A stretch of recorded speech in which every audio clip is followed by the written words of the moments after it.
My name is Catherine, and today I learned the college fund I spent 18 years building for my daughter, Emily, is gone. Every penny, drained by my sister-in-law, Linda, who funneled the money into her own children's accounts. Family helps family, my husband Mark said, staring at the floor. Emily can take out loans if she needs to. The betrayal still burns in my chest as I sit in my car outside Emily's high school. She's about to hop in, glowing from her final college tour at Stanford, her dream school since she was 12. She doesn't know yet. She doesn't know that the future I promised her has been stolen by the people who should have protected it. I remember the day I opened that college fund. Emily had just been born, and while other mothers rested in hospital beds, I filled out paperwork.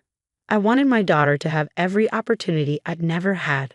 My parents worked themselves to the bone in restaurants to put me through community college. I vowed Emily would have more. For 18 years, I sacrificed. Bonuses, tax refunds, overtime, every dollar went into that account. While Mark climbed the corporate ladder at his family's import business, I took on extra accounting clients, building the nest egg brick by brick. Linda came into the picture 10 years ago, marrying Mark's brother Tom. From the start, she treated life like a stage. Designer clothes, exotic vacations, luxury cars, on a salary that barely covered their mortgage. I should have seen the signs. "Catherine, you're so frugal," Linda would say, watching me clip coupons at family dinners. "Don't you want to live a little?" What she never understood was that I was living for my daughter's future. Last week, that future unraveled. Emily and I went to the bank to convert her college fund into tuition payments. The account was empty. "There must be a mistake," I stammered to the banker, but there wasn't. Every dollar, $286,000, had been transferred 3 days earlier to 2 separate accounts. I called Mark, panicked. Someone's stolen Emily's college fund. His response chilled me. "Kat, we need to talk about that." "What do you mean, talk about that?" My voice shook. "Linda needed help with the twins' private school tuition," he said slowly. "It's just temporary." Temporary? I could barely breathe. "Mark, that was Emily's entire future." "Lower your voice," he snapped. "You're overreacting. Linda promised to pay it back. The twins start at Wellington Academy next month, and you know how expensive private school is." "Pay it back? Emily starts college in 4 months." "She's smart," he said, dismissive. "She'll get scholarships, or take out loans." At the next family dinner, I confronted Linda. She looked up from her wine glass, utterly unbothered. "Catherine," she said, voice syrupy, "you have to understand. The twins are at such a crucial age for development. Emily's already so bright, she'll thrive no matter where she goes." Mark's parents said nothing. Tom stared at his plate. And Mark, my husband, stood beside Linda, his arm around her, and said the words I'll never forget. "Family helps family, Kat. We need to support each other." Support each other, as if Emily and I didn't count. Now Emily bounces out of school, her Stanford sweatshirt proudly on display, her acceptance letter likely tucked in her backpack. She slides into the car, bubbling over with excitement about the campus and her plans for the fall. I nod and smile, my heart breaking. She doesn't know yet. But I make a silent vow as she chatters away. This isn't over. Linda and Mark may think they've won, but they've underestimated me. They've underestimated how far a mother will go to protect her child's future. I may have lost this battle, but the war has just begun. That night, after Emily went to bed, I sat alone at the kitchen table, surrounded by bank statements and legal documents. My hands trembled as I pieced together the full extent of Linda's deception. This wasn't just a single transfer. She had systematically drained the account over months. Small withdrawals at first, growing bolder with time. Each transfer required Mark's signature. He hadn't just allowed this, he had helped her steal from his own daughter. Still obsessing over this, Mark's voice startled me. He stood in the doorway, loosening his tie. "Another late night at the family business. Linda says you're making her kids uncomfortable," he added, his tone accusing. "You barely spoke at dinner last week." I stared at him, this man I had trusted for 20 years, now unrecognizable. "Her kids? What about your child, Mark? What about Emily?" He sighed, that patronizing sound I'd grown to hate. "Emily's fine. She's always been fine. But the twins need private schools, private tutors, and a mother who spends $12,000 at Gucci the day after stealing $50,000 from Emily's fund. I snapped, thrusting a bank statement toward him. Explain how that fits into their development. His face darkened. You've been digging into Linda's finances. This is why we couldn't tell you beforehand. You're too emotional about money. Emotional? I shot to my feet, the chair scraping loudly against the floor. This isn't about money, Mark. This is about trust, about our daughter's future, our family's future. Keep your voice down, he hissed. Emily will hear you. Maybe she should. My voice broke with rage. Maybe she should know how her father and aunt destroyed her dreams. Mark crossed the room in 2 strides, grabbing my arm. His grip was painfully tight. You will not tell Emily anything. This is a family matter, and we'll handle it as a family. I wrenched my arm free, my voice deadly calm. You're right. I will handle it as a family, as Emily's family, because right now, you're acting like Linda's family, not ours. The next morning, I called in sick and made 2 appointments, one with a lawyer, the other with a forensic accountant. If Linda and Mark thought I'd roll over, they were about to learn what kind of fight they'd started. Sarah Chen, my lawyer, listened intently as I explained the situation, her face growing more serious with each detail. The good news, she said, is there's a clear paper trail. The bad news is your husband's access to the account makes this legally complicated. It's going to get messy. I don't care, I said firmly. Document everything, every transaction, every signature, every conversation. I want the whole truth. The forensic accountant's findings were even worse. Linda hadn't just stolen from Emily's college fund. She'd been siphoning money from the family business, using her position as head of accounts to cover her tracks. And the twins' private school story. A lie. They weren't even enrolled at Wellington Academy. Mom. Emily's voice jolted me from my thoughts. She stood in the doorway, her brow furrowed. Why are there so many calls from Stanford's financial aid office? My heart sank. I've been dreading this moment. Sweetie, we need to talk. We sat at the kitchen table, and I told her everything. As I spoke, her face went pale, her expression shifting from confusion to disbelief, and then to anger. But Aunt Linda, she said she was proud of me, Emily whispered, tears welling in her eyes. She said she wanted to help with my essay. I'm so sorry, baby, I said, reaching for her hand. She pulled away. Does Dad know? She asked, her voice trembling. Did he let this happen? I nodded, guilt choking me. Yes, he knew.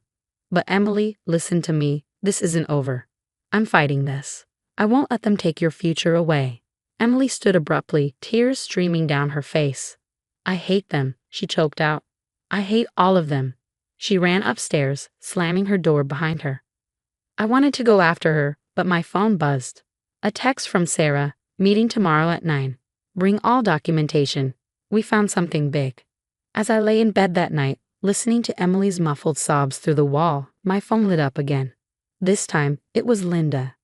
Family dinner tomorrow night. Mom and Dad expect everyone there. Time to put this silly drama behind us. Silly drama. Linda still thought she could brush this off, control the narrative, manipulate the family.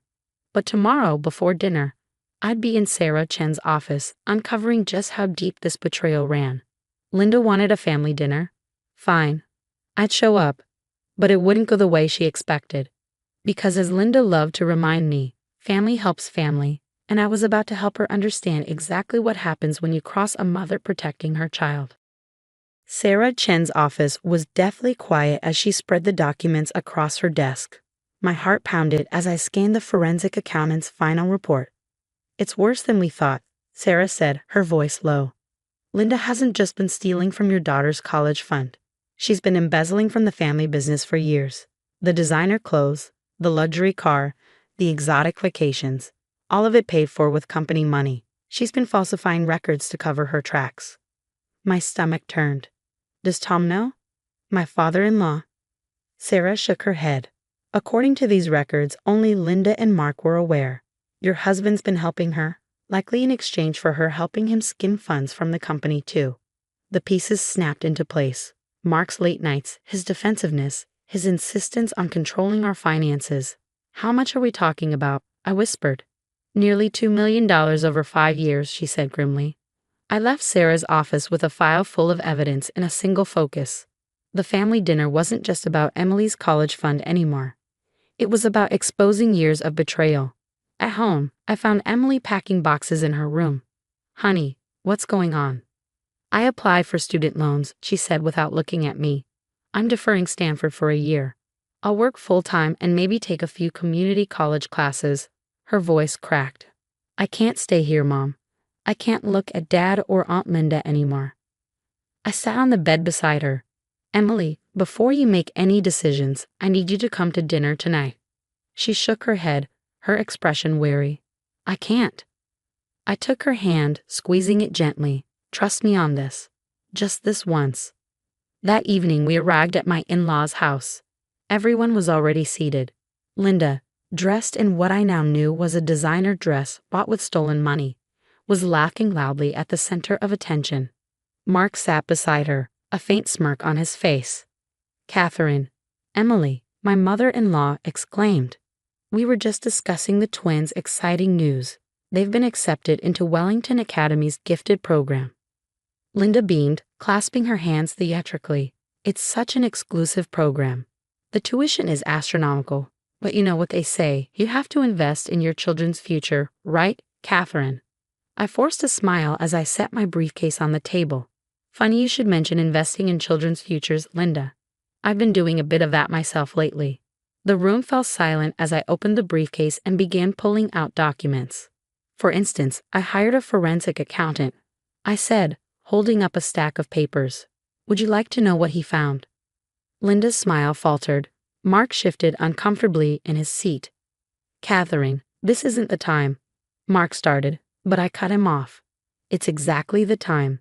After all, family helps family, right? So let me help by sharing what I've learned about our family business." I laid out the evidence: bank statements, falsified expense reports, wire transfers. Each paper hit the table like a gavel. $2 million, Linda. That's how much you've stolen. And Mark, $500,000 in fake consulting fees. I wonder what Dad would say about that. My father-in-law's face turned crimson. "Linda, what is she talking about?" "She's lying," Linda screeched. "Mark, tell them she's lying." But Mark's gaze was fixed on the documents, his face pale. I pressed on. "The police have copies of everything. So does the IRS. My lawyer, Sarah Chen, is filing charges tomorrow morning. Unless..." "Unless what?" Linda whispered, her voice trembling. I pulled out one final document. "Unless you sign this. A full confession. Full restitution, including Emily's college fund, with interest. You have 12 hours to transfer everything back, or this goes to the authorities." Linda's hands shook as she stared at the paper. "You're bluffing." I met her eyes, unflinching. "Try me. You stole my daughter's future. Did you really think I wouldn't fight back?"